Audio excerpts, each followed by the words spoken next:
It's time to take a look at what's happening around Wyoming for Thursday, September 18th. I'm Wendy Kaur, bringing you headlines from the Cowboy State Daily Newsroom, brought to you by Wyoming Interventional and Vascular Associates.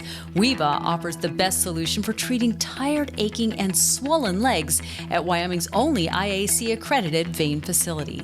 With virtually no downtime and minimal risks, if you're ready for relief, see what WEVA can do for you. Schedule a consultation at caspermedicalimaging.net/WEVA.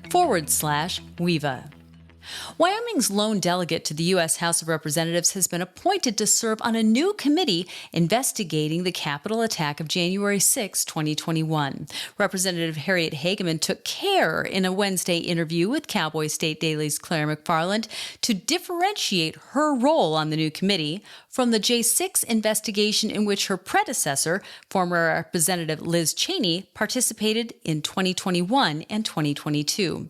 Hageman said, in fact, that she believes that Cheney's panel was not a legitimate committee under the House rules. Because it didn't follow the House rules that underpinned it. A federal judge had disagreed with that in 2022, saying, it works. And because of the doctrine of judges being deferential toward the legislative branch, we're just going to back off here. That decision did get appealed, but the appeal was the whole case later scuttled because the committee changed course and stopped pursuing the subpoena that prompted the court challenge in the first place.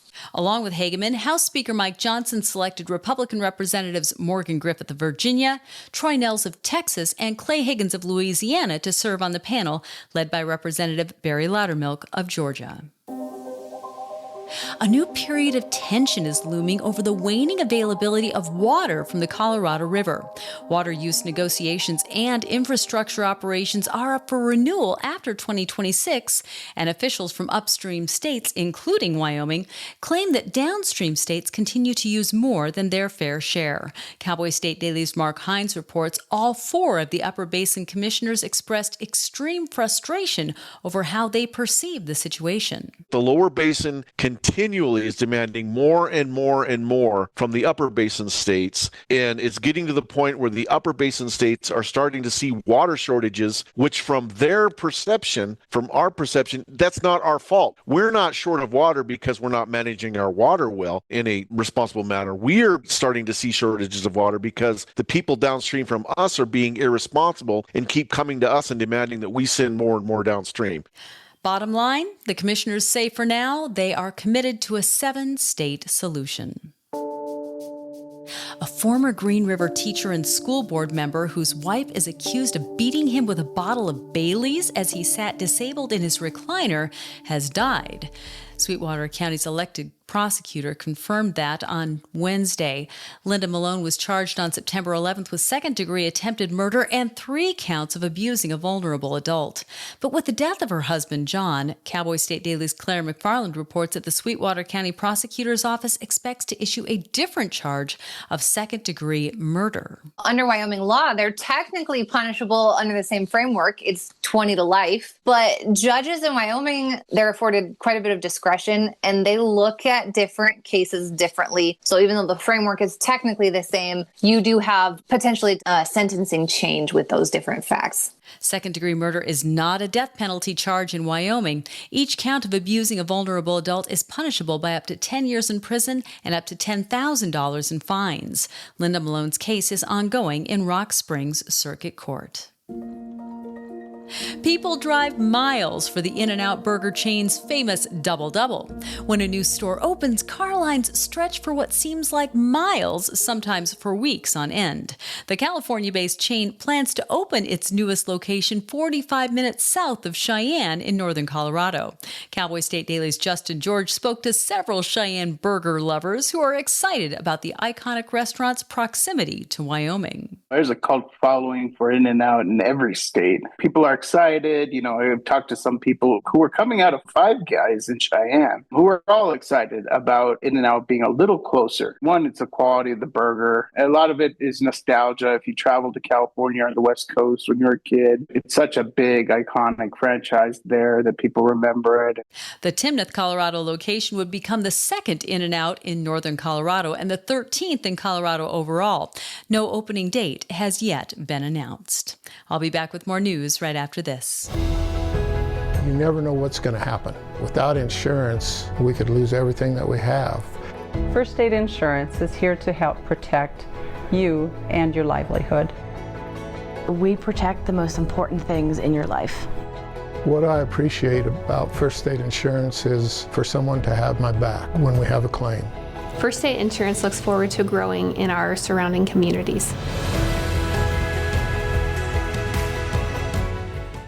Wyoming Highway Patrol officials say they are cracking down on truck drivers who continue to bring oversized loads through the Green River Tunnel in the wake of a deadly crash there earlier this year.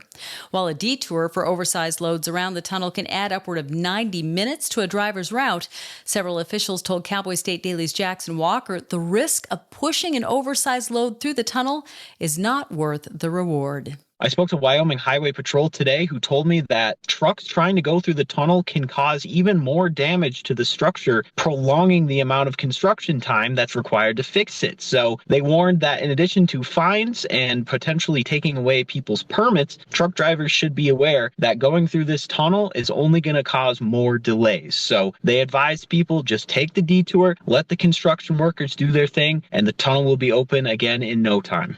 Wyoming Highway Patrol issued a strong warning to truck drivers last week after it caught a driver who authorities said purposely skipped the port of entry, drove an oversized load without a permit, and ignored road closure signs. Those violations amounted to more than $800 in fines. A Cheyenne fifth grade teacher accused of sexually touching young female students throughout the 2024-25 school year is back in jail after being released on bond prior because police say they also found child sex content on his phone. Brian Rell was charged July 21st with 9 counts of second-degree sexual abuse of a minor and 7 counts of third-degree sexual abuse of a minor after multiple female students came forward to say he'd been touching them inappropriately both under and over their clothing when they approached him during class for help with schoolwork. Now, Cowboy State Daily's Claire McFarland reports that Cheyenne police rearrested Rell on Tuesday on new charges. We broke this story on Brian Rell when he was originally arrested in late July, charged shortly thereafter, where he is accused of touching these girls. He had pleaded not guilty and bonded out by a surety bond. And the Cheyenne Police Department actually reported Wednesday, oh, he's back in, because while we were investigating, we went through his phone and found child sex abuse material, which laymen call child porn. If convicted, Rell faces up to a maximum of 285 years in prison. He has pleaded not guilty. A federal judge on Wednesday has shut down the U.S. Forest Service plans to expand livestock grazing on allotments in grizzly bear habitat in Montana's Paradise Valley near Yellowstone National Park. Cowboy State Daily's Mark Hines reports that while bear advocates say that's a key area for the intermingling of the lower 48's 2 largest grizzly populations, others argue that the sheer number of bears exceeds population recovery goals that were set after grizzlies in the lower 48 were placed under the Endangered Species Act protection in the 1970s. From the bear advocates' point of view, that's kind of a vital area where you have some genetic exchanges going on between the 2 large populations or subpopulations of grizzlies that we have, which is the greater Yellowstone ecosystem grizzlies. Our bears here in Wyoming belong to that subpopulation. The stock growers were disappointed with Judge Malloy's decision, saying that cattle producers are losing grazing allotments because of this, even though the population, they say, is recovered and thriving. And a brilliantly colored Snowbow appeared during a Monday evening snowstorm at the Brooks Lake Lodge in Wyoming's Wind River Mountains. Cowboy State Daily's Andrew Rossi reports that snowbows are the same phenomenon as rainbows, but they're much rarer and harder to see and photograph. A snowbow is a rainbow. In technical terms, it's the same phenomenon. It's light being reflected through the crystals in water droplets with the light spectrum. Technically, it's not different. In fact, there's not really a meteorological term for a snowbow. But they are rarer and more unusual because snow tends not to be reflective. As it freezes, the snowflakes condense and they don't reflect a lot of light. So it usually only happens during a wet snowstorm that's patchy, where the sun can still shine through. And those are exactly the circumstances that manifested over Brooks Lake Lodge and Spa on Monday. Rainbows aren't impossible during winter, but they're much rarer because snowflakes don't reflect nearly as well as raindrops. And that's today's news. Get your free digital subscription to Wyoming's only statewide newspaper by clicking on the daily newsletter button at cowboystatedaily.com. And you can watch this newscast every day by clicking subscribe on our YouTube channel, or you can listen to us on your favorite podcast app. Thanks for tuning in. I'm Wendy Core for Cowboy State Daily.